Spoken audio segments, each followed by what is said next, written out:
When I was a kid, the elections that I remember my siblings having pieces of paper and tabulating the results. As the chairman announces the result, they're tabulating the results. Everybody wants to know who's leading, how many votes each candidate has, and everybody pretty much was interested in this information. Now, people that are on the move, people that are outside the Gambia as well, wanted to get access to this information in a very timely and a user-friendly manner. So what we are trying to do was to ease access to this information in a way that while the results are being announced, you will get it real time from the constituency level and then also the regional level.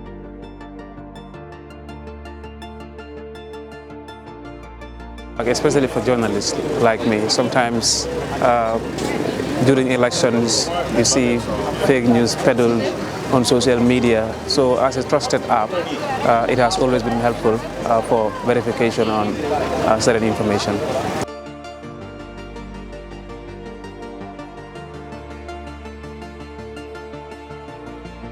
In this age of social media and all sorts of resource fluid, so it has become my primary source for credible results.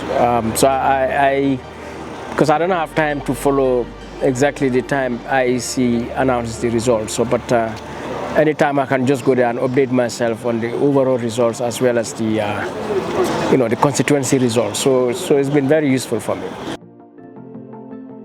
Marble application is actually developed to ease election information. As we all know, like what is happening today, during election, you have to sit at home, watch TV from morning to night to the following day to be able to get the election results and other information. That is why we developed Marble, to make sure that people can go about their business while accessing election information, most especially the election results. Thank you. I think the Marble app is a very innovative tool of sharing election news and information before and during and after the election. I found it more useful in terms of general information about the election, for having like a sort of one-stop shop portal through an app. I mean, when the polls closed and the results were being published, people were asking, where is Marble, where is Marble? We said we are going to publish verified election results. Election is a very critical and sensitive situation. In as much as people are desperate to get information, we had agreement, an MOU agreement with the IEC, that we are not going to publish results before them. We are only going to publish certified results that come from the IEC. And that's the reason why if you see the data on the Marble is totally reliable and unquestionable.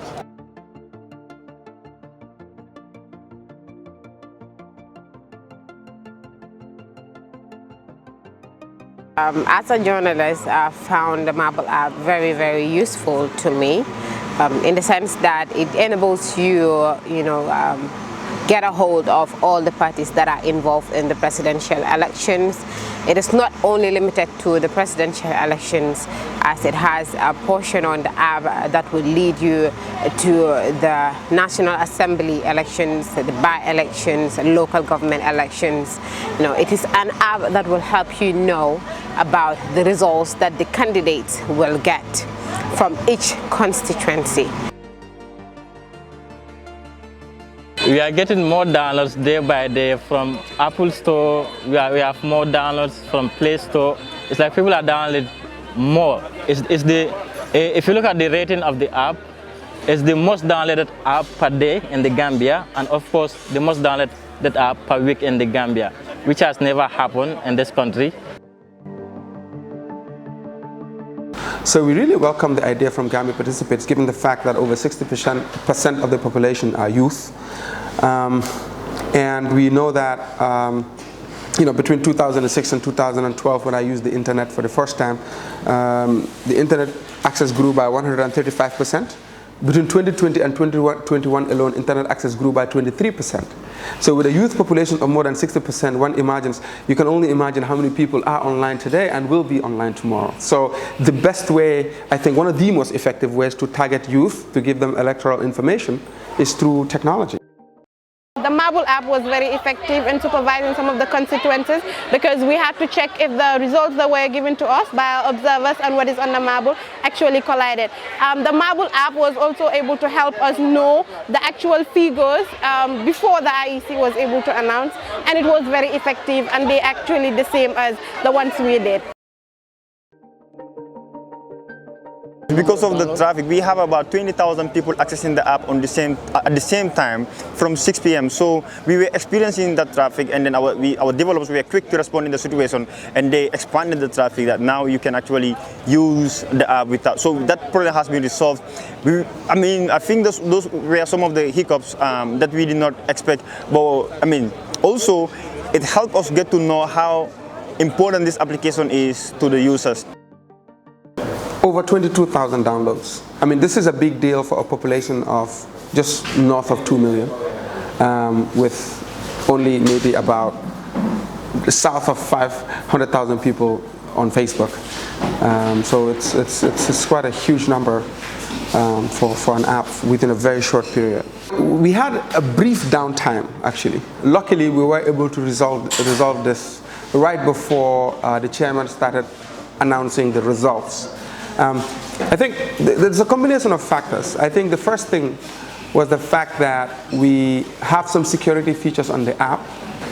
There's a common attack called denial of service attack, where somebody just hits onto your service and prevents it from being functional, right? Overwhelm your service with something. So we have this implemented on our system, and we had a third-party provider. There was a service we were using by a third-party provider, because the system is what you call decoupled. So we had a third-party provider, a service that we were using, who saw an anomaly, because at around 5:30, all of a sudden there was a significant spike in the user base. So the third party saw that as an anomaly. So naturally, they started to throttle us. They started to rate what they call rate limits. So this is really where the problem started. So we were able to swiftly fix that, to contact a third-party provider to say, hey, this is not an anomaly. We expected this spike in the use of this platform. So then we were able to resolve it together.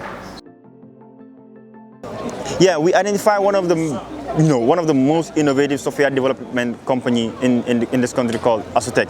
They're young like us, and they have been doing a lot of great stuff. So in 2018, actually, this is when we started developing Marble. So in 2018, we had the idea as a civil society organization, Gambia participate. So we approached them and told them, well, this is what we wanted to do. We've identified the challenges in easing access to election information, and we wanted to get that solution. So that's the reason why we approached them. We had this conversation, and they have the solution. They have the technology solution. We had the idea, and they did that in 2018. It was working, and later on we take it back to make sure we expand the features. In fact, now if you compare the one that we were using in 2018 and this one, they're really in different levels.